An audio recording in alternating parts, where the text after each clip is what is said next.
Earnhardt Jr.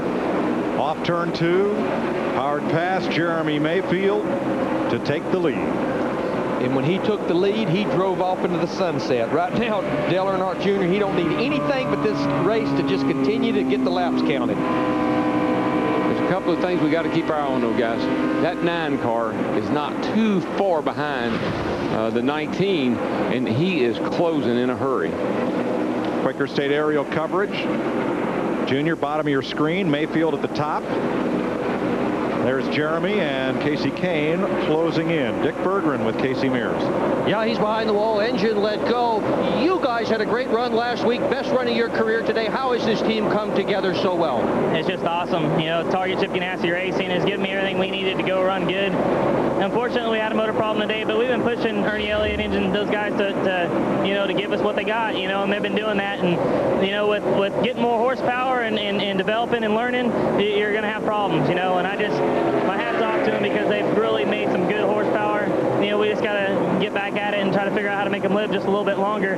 I felt it tightening up a little bit early, you know, probably about 40 laps ago, and just trying to baby it a little bit and try to get it home. And leaving out of the pits real hard was just real hard on it. But I'm real proud of my guys. The guys did excellent pit stops today.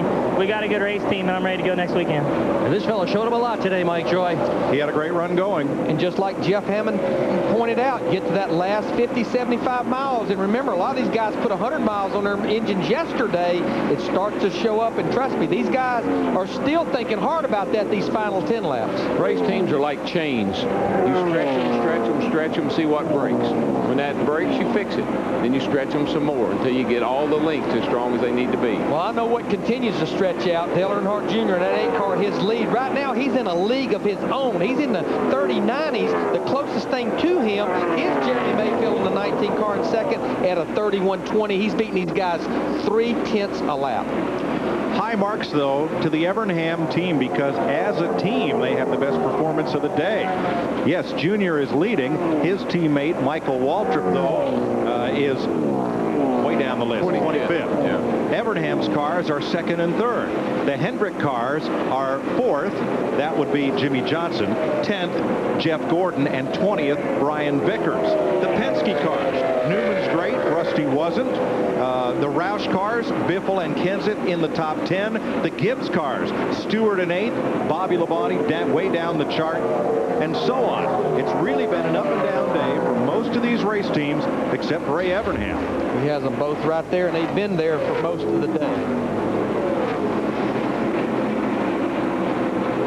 Greg Biffle, Tony Stewart, this is 7th place, about 14 seconds behind the leader. And this is 2 cars that earlier in the day looked like they were going to be the car that beat all day long. Again, I think the big turning point for Tony Stewart, the 20 car, was when he got that left front fender beat in by Dale Earnhardt Jr. here on the front stretch. Never could recover from that. Plus, I think the racetrack changed. The racetrack changed too, but you know, I was surprised they didn't react to that quicker because you know, we saw it from up here. It looked pretty serious. It took them a while before they recognized that.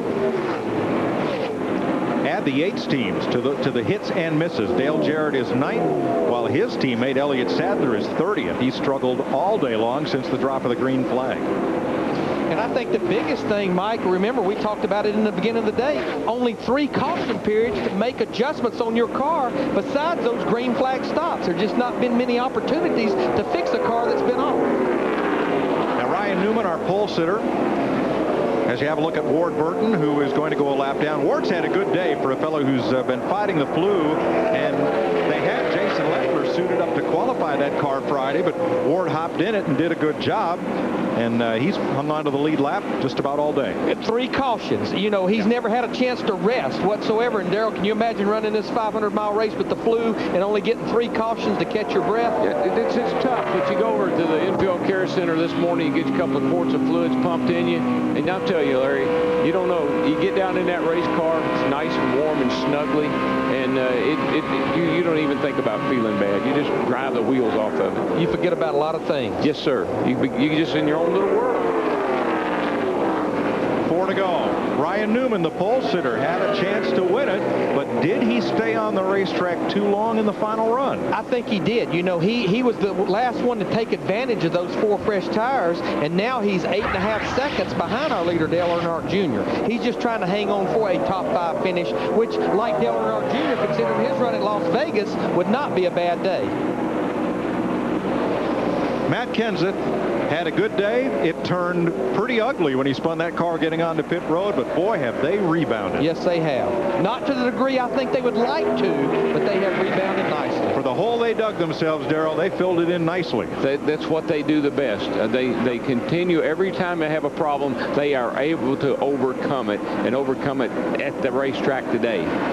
Kenseth is 6th of 12 cars on the lead lap as Dale Jr.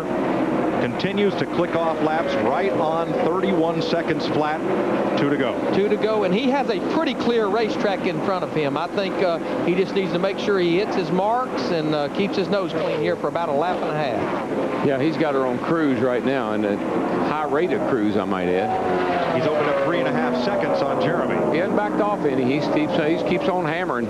And you know, guys, last week we stood up here in this booth and we questioned, okay, is this now showing the inconsistency of championship form? When you come back from a run like last week to possibly win this race as we have 1 to go, yes, that shows championship contention. Car really, it's awesome right now. That's as good as it gets. He's right out there rim riding. And that was the key to Matt Kenseth last year. Make the car better as the day goes on so that the car is at its best at the end of the day. Yeah, and they've done that today with Junior's car all day long. They just kept improving, and the weather came to them too, I believe. Dale Earnhardt Jr. wins the Golden Corral 500, climbs to 3rd in the point standings as he notches his 11th career victory and his 5th on a non-restrictor plate racetrack. And Darrell, you mentioned 122,000 people. I think all of them was standing up as he came across the finish line. Jeremy Mayfield comes on 2nd, Casey Kane 3rd, Jimmy Johnson 4th, and Ryan Newman 5th. Geez, bad week for Casey Kane. He dropped to 3rd. That's the kind of bad week I'd like to have. They've been racing here since 1960. Dale Earnhardt Jr. has just become the 38th different driver to drive to victory lane in a Cup race at Atlanta.